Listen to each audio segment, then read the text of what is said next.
We're going to start off, Dustin. Let's start off on the defensive side of the ball. Talk about it. One of the top defenses that Tech has seen, especially in the last decade.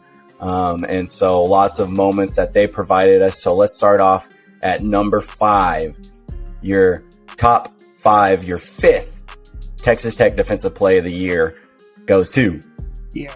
So, preface, I was texting you today, the defensive side was way easier for my memory to recollect what happened this year, and bigger plays stuck out on their side of the ball than our offensive side of the ball.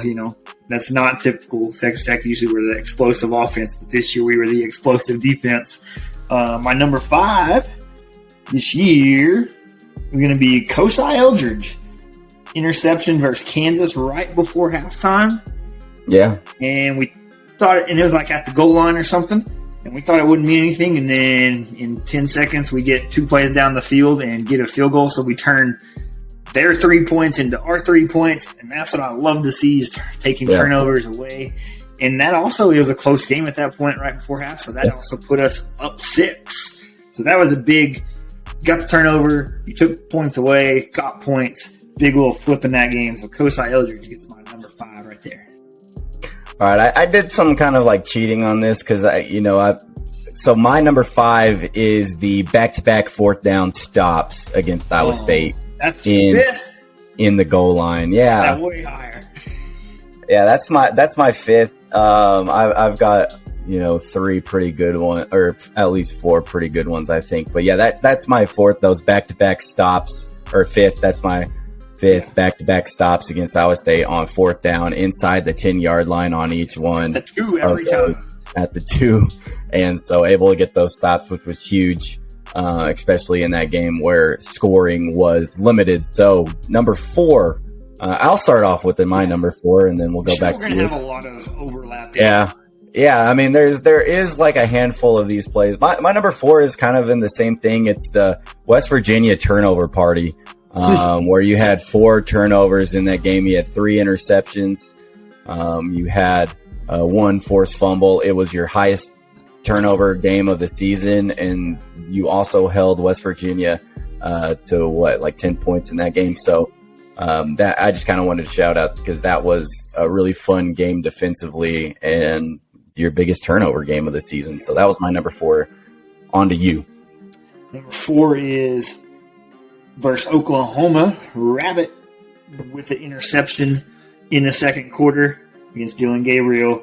And again, we took a turnover inside our own zone and turned it into points as we turned that into a touchdown later on. And that was sandwiched in between a couple other touchdowns to help kind of lead that second quarter comeback. So that was a huge pick right there by Rabbit. Yep, it was. And go on to your number 3, your top 3 defensive play. My number 3 is the back-to-back goal line stands versus Iowa State.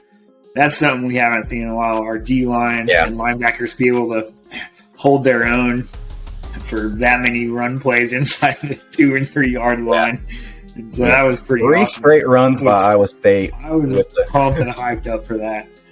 Yeah, there wasn't a lot of things to get hyped for in that game, but those back-to-back stops were things that got me out of my seat. My number 3 was what your number 4 was. It is Rabbits, Adrian Taylor Demerson's pick of Dylan Gabriel to give Tech the ball back there kind of at the end of half. And like you said, you were able to punch it in, and it kind of sparked your comeback in that game.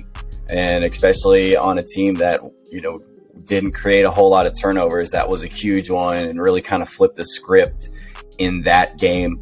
My number 2 play of the season goes to Josiah Pierre and Jalen Hutchings when Josiah Pierre strips Kansas quarterback Jason Bean and Jalen Hutchings recovers the fumble. And that ensured the Texas Tech victory, as in that game at that point, Kansas had the ball just down 8 points and had a chance to go and tie the game. And you end up getting that turnover and scoring on it, and that game was over right then. So like we've talked about all the time, it's great time turnovers and then being able to score off it, and you had that right there. So that was my number 2. What about you? That was my honorable mention.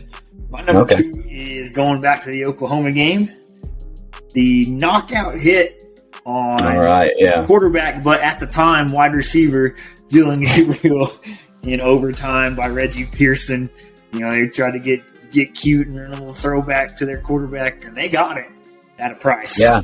And Gabriel took a huge shot from Pearson, and then their next two plays, their backup and their offense couldn't do anything, and you could say that cost them that overtime and maybe that game win. Yeah, ends up forcing them to settle for the field goal that they miss.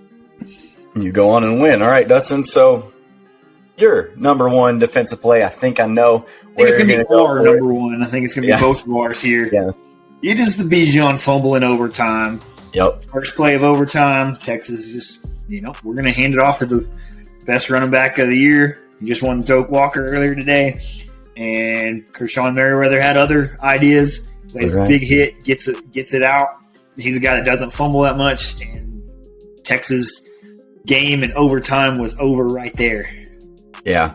Yeah, that was the no doubt number one. When I was thinking of this, I just knew that was my number one. I had to fill in the rest behind it. But, yeah, the biggest play, especially a team that's not able to force a whole lot of turnovers, and to force a turnover for that guy on the first play in overtime after they had just tied the game, and you're kind of feeling down about yourself. Boom, immediately get that fumble, set you up for the win. So Kershawn Merriweather and Reggie Pearson was on the other end of that. He recovered that fumble.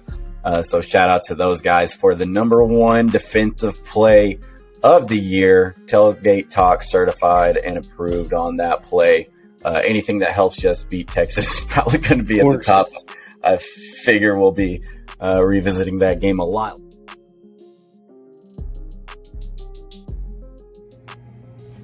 Catch y'all at the next Tailgate.